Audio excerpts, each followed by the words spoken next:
सब लोगों ने देखा पिछले 1.5 साल से हमारा देश ही नहीं पूरे दुनिया कोरोना की महामारी से जूझ रही है। और इस दौरान हमारे डॉक्टर्स ने, पैरामेडिक स्टाफ ने अपनी जान दांव पे लगा के हम लोगों की सेवा की। अभी मेरे से पहले सौरभ जी, रोहित जी, सब लोग, जून साहब, हमारे ओपोजिशन के भी वक्ता इस बारे में कई उदाहरण भी दे चुके हैं कि किस तरह से डॉक्टर्स ने कोई 6-6 महीने तक अपने घर नहीं गया। कई ऐसे डॉक्टर्स थे जिन्होंने अपनी परवाह किए बिना, अपने परिवार की परवाह किए बिना, अपनी ज़िंदगी की परवाह किए बिना दूसरों की लगातार सेवा करते रहे। ऐसे वक्त में जब अपने परिवार के लोग कोरोना के मरीज को छूने को तैयार नहीं थे, डॉक्टर्स ने उनकी लगातार सेवा की।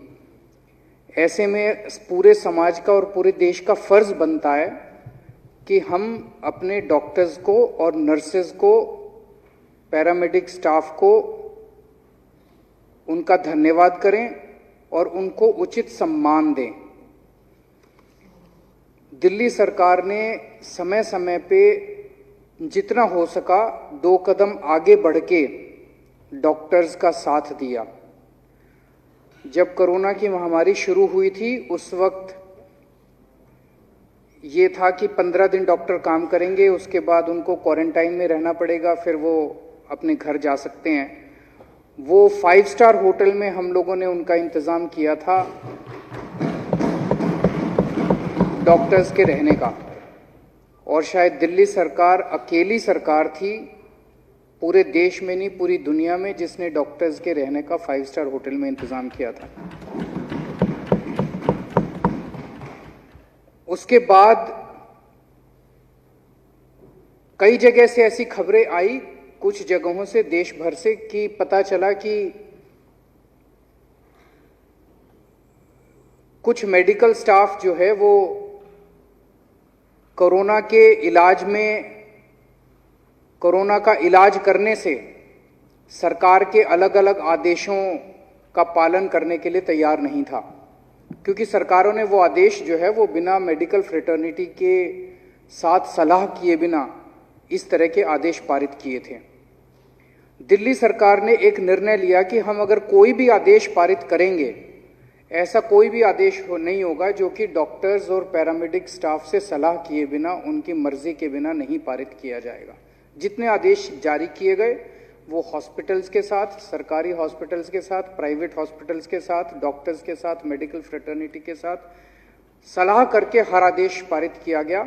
और ये एक अच्छी चीज़ है कि कोई भी ऐसा आदेश नहीं था दिल्ली सरकार का जिसका किसी ने भी विरोध किया।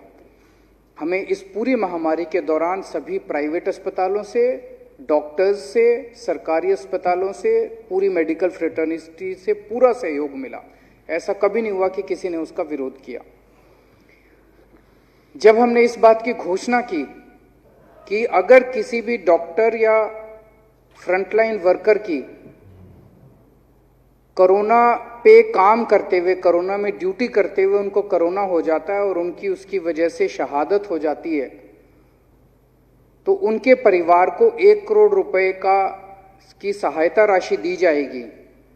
ये एक ऐसा ऐलान था जो कि केवल दिल्ली सरकार ने, और अकेले दिल्ली सरकार ने, पूरे देश में नहीं पूरी दुनिया के अंदर शायद अकेली दिल्ली सरकार है जिसने ऐसा आदेश पारित किया।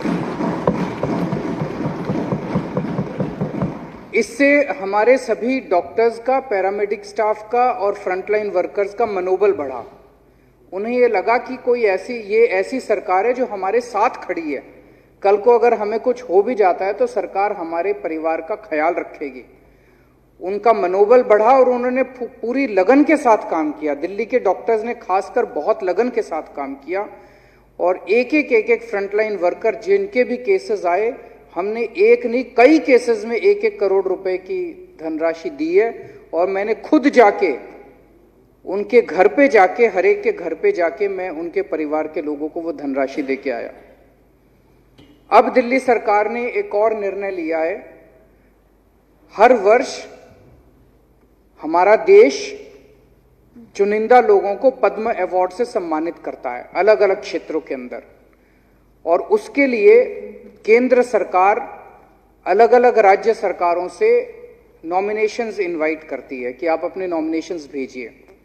तो दिल्ली सरकार ने निर्णय लिया है कि इस बार हम केवल डॉक्टर्स और पैरामेडिक स्टाफ के नाम पद्म अवार्ड्स के लिए रिकमेंड करेंगे।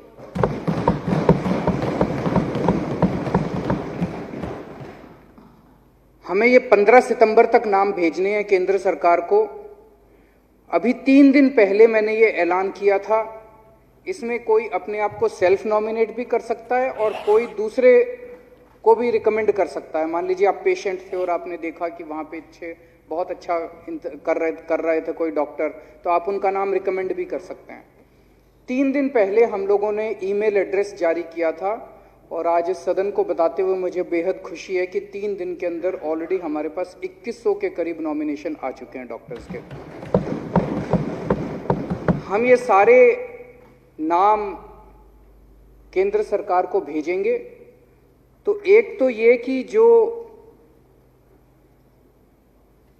रेजोल्यूशन है, जो ये प्रस्ताव है कि this house recommends that doctors and paramedical staff of Delhi who have served during the corona pandemic be selected for Padma awards. हम हाउस की तरफ से केंद्र सरकार से निवेदन करते हैं कि जिन डॉक्टर्स के नाम भेजे जाएं उन डॉक्टर्स को सबको पद्म अवार्ड्स, जिन जिन डॉक्टर्स के नाम आए, केवल मैं दिल्ली की बात नहीं कर रहा, पूरे देश भर से जिन जिन डॉक्टर्स के नाम इस बार आए उन सब लोगों को पद्म अवार्ड से सम्मानित किया जाए।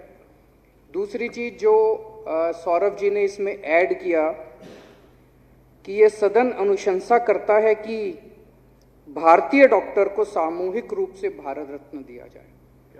मुझे लगता है ये बहुत जरूरी है। इसमें जब हम भारतीय डॉक्टर की बात करते हैं तो इसमें देश भर के सारे डॉक्टर, देश भर के सारा paramedic staff, nurses, ward boys, इसमें सब आते हैं। हम सब लोग, ये पूरा देश उन सबको सम्मानित करना चाहता है, उन सबको धन्यवाद करना चाहता है। जितने लोग शहीद हो गए उनको श्रद्धांजलि देना चाहता है। उनके परिवार के साथ हम खड़े हैं, उनका सम्मान करते हैं, ये संदेश हमारा देश देना चाहता है।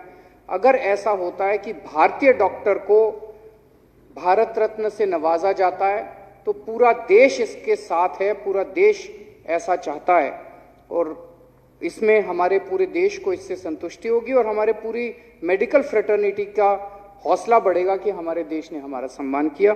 तो मैं ये जो प्रस्ताव है और उसमें जो अमेंडमेंट है, दोनों का मैं समर्थन करता हूँ।